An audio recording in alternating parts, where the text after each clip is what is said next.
General स्वागत है आपका वी नेशन 111 के एक नए एपिसोड में, जहां आपके लिए लेकर के आते हैं इंडियन डिफेंस की प्रमुख अपडेट्स को सबसे पहले। तो चैनल को सब्सक्राइब करना मत भूलिएगा। आज के अपने अपडेट की शुरुआत करेंगे भारतीय वायुसेना से। भारतीय वायुसेना ने हिंदुस्तान एरोनॉटिक्स लिमिटेड पर अपनी आपत्ति दर्ज करवाई है, जहां पर भारतीय वायुसेना ने ये कहा है कि लाइट कॉम्बैट एयरक्राफ्ट तेजस प्रोग्राम की जो स्पीड है, इससे भारतीय वायुसेना नाखुश है और वो चाहते हैं कि तेजस प्रोग्राम को फास्ट ट्रैक किया जाए। और इसके लिए बाकायदा इंडियन एयरफोर्स ने एचएएल को पत्र भी लिखा है। आपको बता दें कि इंडियन एयरफोर्स ने एचएएल को ये कहा है कि आप तेजस मार्क 1 प्रोग्राम को फास्ट ट्रैक करें, क्योंकि इस समय भारतीय वायुसेना को इन फाइटर्स की काफ़ी ज़्यादा ज़रूरत है। इंडियन एयरफोर्स के अधिकारी ने मीडिया से बात करते हुए ये कहा कि हमने एचएएल से ये कहा है कि जो डिले है ये अनएक्सेप्टेबल है और ये हमारी फाइटिंग कैपेबिलिटी को प्रभावित कर रही है, क्योंकि इस समय पहले तेजस मार्क 1 का इंतजार इंडियन एयरफोर्स को है, जो कि मार्च 2024 में डिलीवर कर दिया जाना था, लेकिन वो अभी तक नहीं हो पाया है। और इसके लिए एचएएल ने अपना जवाब भी सामने रखा है। एचएएल ने ये कहा है कि इंडियन एयरफोर्स के जो तेजस मार्क 1 फाइटर एयरक्राफ्ट हैं, इनको फास्ट ट्रैक करने के प्रयास की में एचएएल लगी हुई है। इनके प्रोडक्शन रेट को बढ़ाया जाने के प्रयास में एचएएल लगी हुई है। लेकिन एचएएल ने कहा जो मेन डिले हुई है ये जनरल इलेक्ट्रिक की तरफ से जो इंजन, जो कि F404 इंजन है, इनकी सप्लाई की वजह से हो रही है। और इनकी जो लेट सप्लाईज हैं ये एचएएल के प्रोडक्शन कैपेबिलिटी को भी प्रभावित कर रही हैं। लेकिन एचएएल को इस चीज़ का भरोसा है कि चीज़ें आने वाले समय में सामान्य हो जाएंगी और तय किए गए समय सीमा के अंतर्गत एयरक्राफ्ट भारतीय वायुसेना को डिलीवर भी किए जाएंगे। आपको बता दें कि ये चिंताएं इसलिए भी हैं क्योंकि वर्ष 2023 में भारतीय वायुसेना ने 83 तेजस मार्क 1 जेट्स का ऑर्डर प्लेस किया है और इसके अलावा अभी 2024 में एडिशनल 97 जेट्स की खरीद की जानी है, जो कि एक बहुत बड़ा कॉन्ट्रैक्ट है। और ऐसे में भारतीय वायुसेना अपने पुराने MiG-21 को भी इस वर्ष से लेकर अगले वर्ष के बीच में पूरी तरीके से सेवानिवृत्त कर देगी, जिसके बाद जो गैप क्रिएट होगा उसको फिल करने की जिम्मेदारी तेजस मार्क 1 के कंधे पर आने वाली है। और ऐसे में अगर इनकी डिलीवरी प्रभावित हुई तो इसका सीधा प्रभाव इंडियन एयरफोर्स की कैपेबिलिटी में देखने को मिलेगा। और अगली बड़ी अपडेट रुद्रम 2 मिसाइल को लेकर के आ रही है।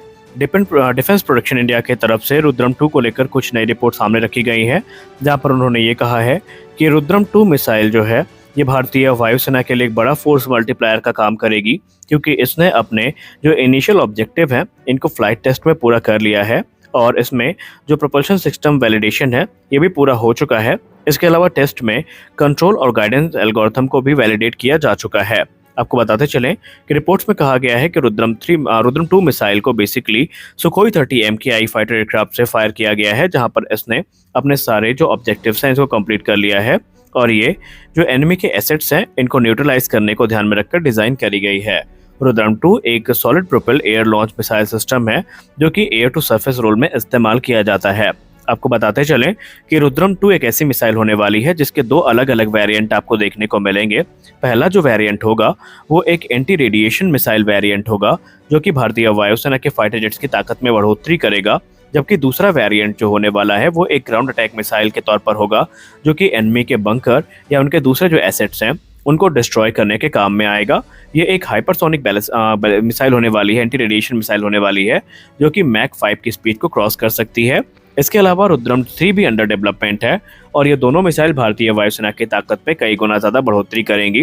रुद्रम 3 जो है इसके भी 2 वेरिएंट आपको देखने को मिलेंगे, एक एंटी रेडिएशन मिसाइल वेरिएंट होगा तो दूसरा ग्राउंड अटैक वेरिएंट होने वाला है। हमारी अगली बड़ी अपडेट अस्त्र मार्क 2 मिसाइल को लेकर के आ रही है। आपको याद होगा हाल ही में हमने डिफेंस न्यूज के वीडियो में आपसे कहा था कि अस्त्र मार्क 2 मिसाइल के जो फाइनल ट्रायल है इनकी शुरुआत होने वाली है और इसको लेकर एक गुड न्यूज सामने आई है, जहां पर बताया जा रहा है कि अस्त्र मार्क 2 मिसाइल के जो फाइनल राउंड के ट्रायल है इनकी शुरुआत 6 महीने के अंतर्गत हो जाएगी, या यूँ कह लें जो टेस्टिंग है ये 6 महीने में कंप्लीट कर ली जाएगी।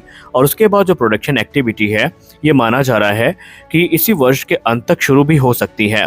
आपको बता दें कि ये प्रोडक्शन एक्टिविटी जो होने वाली है ये एक डील के अंतर्गत होंगी, जो कि 3000 करोड़ रुपए की होने वाली है। रिपोर्ट्स में कहा जा रहा है कि पहले भारतीय वायुसेना के फाइटर जेट्स को अस्त्र मिसाइल मिलेगी, अस्त्र मार्क 2 मिसाइल मिलेगी, और उसके बाद भारतीय नौसेना के जो एयरक्राफ्ट हैं इनमें भी अस्त्र मार्क 2 मिसाइल का इंटीग्रेशन शुरू कर दिया जाएगा।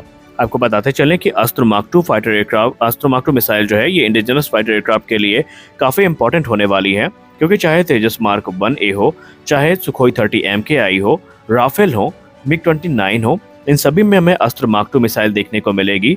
अस्त्र मार्क 2 की कैपेबिलिटी की बात करें तो ये 160 किलोमीटर की रेंज के साथ आती है और ये तकरीबन मीटियोर मिसाइल से 80% जो सिमिलैरिटीज़ हैं इनको शेयर करती है। और यही कारण है कि भारतीय वायुसेना से लेकर भारतीय नौसेना भी इन्हें अपने फाइटर जेट में इंडक्ट करने के लिए इच्छुक हैं। भारतीय नौसेना अपने मिग-29K और राफेल फाइटर्स में इनको इंटीग्रेट करेगी, तो वहीं भारतीय वायुसेना अपने जितनी फ्रंटलाइन फाइटर्स की फ्लीट है सब में इनको इंटीग्रेट करने पर काम शुरू करने वाली है और ये काम तब होगा जब फाइनल राउंड की टेस्टिंग कंप्लीट हो जाएगी। हमारी अगली बड़ी अपडेट एलसीएस प्रचंड को लेकर आ रही है। हम सब जानते हैं कि भारत के रक्षा मंत्रालय के द्वारा एलसीएस प्रचंड की खरीद को लेकर के जो मंजूरी है ये प्रदान कर दी गई है और कभी भी 156 हेलीकॉप्टर का जो आधिकारिक कॉन्ट्रैक्ट है ये एचएएल के साथ साइन किया जा सकता है और इसको लेकर के एचएएल काफी ज्यादा खुश भी है। और इसी बीच एक बड़ी रिपोर्ट एचएएल से सामने निकल के आ रही है जहां पर एचएएल ने कहा कि इंडियन आर्मी और इंडियन एयरफोर्स के ऑर्डर को पूरा करने के साथ ही साथ एचएएल की नजर इस समय एक्सपोर्ट मार्केट पे टिकी हुई है।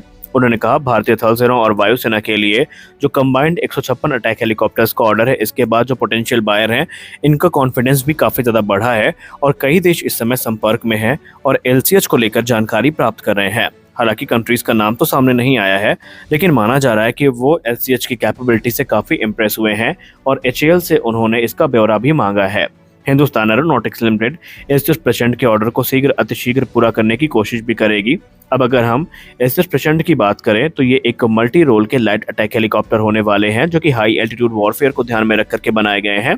इनकी जो यूनिक कैपेबिलिटी है इन्हें काफ़ी अलग बना देती है। जैसे कि इनका हाई एल्टीट्यूड परफॉर्मेंस है ये इन्हें इंडिया के माउंटेनियस रीजन के लिए काफ़ी ज़्यादा आइडियल बना देता है या आइडियल बना देता है या यूँ कह लें कि इनका जो ऑल वेदर ऑपरेशन है वो काफ़ी ज़्यादा बेहतरीन है और ये डाइवर्स वेदर कंडीशन में भी परफॉर्म कर सकते हैं। इसके अलावा इनको एडवांस वेपन सिस्टम से भी इक्विप किया जा रहा है जिसमें क्रमशः एंटी टैंक गाइडेड मिसाइल जो कि हेलिना होने वाली है वो देखने को मिलेगी, 20 mm की टर्रेट गन देखने को मिलेगी, 70 mm के गाइडेड और अनगाइडेड रॉकेट्स आपको देखने को मिलने वाले हैं, एयर टू एयर मिसाइल्स देखने को मिलेंगी जो कि बेसिकली एनिमी के लो फ्लाइंग टारगेट जैसे कि ड्रोन्स हो गए या अटैक हेलीकॉप्टर हो गए उनको ये टारगेट कर सकेगी। इसके अलावा आने वाले भविष्य में इसको मैं आपको लोइटरिंग म्यूनिशन का जो इंटीग्रेशन है वो भी देखने को मिलेगा जो कि कामिकाज़े अटैक करने में सक्षम होंगे और इनसे एलसीएस प्रचंड की जो कैपेबिलिटी है ये कई गुना ज़्यादा बढ़ जाएगी और एचएएल को उम्मीद है कि आने वाले भविष्य में एडिशनल ऑर्डर में इंडियन आर्मी से भी देखने को मिलने वाले हैं। और अगली बड़ी अपडेट भारत और रशिया को लेकर के आ रही है।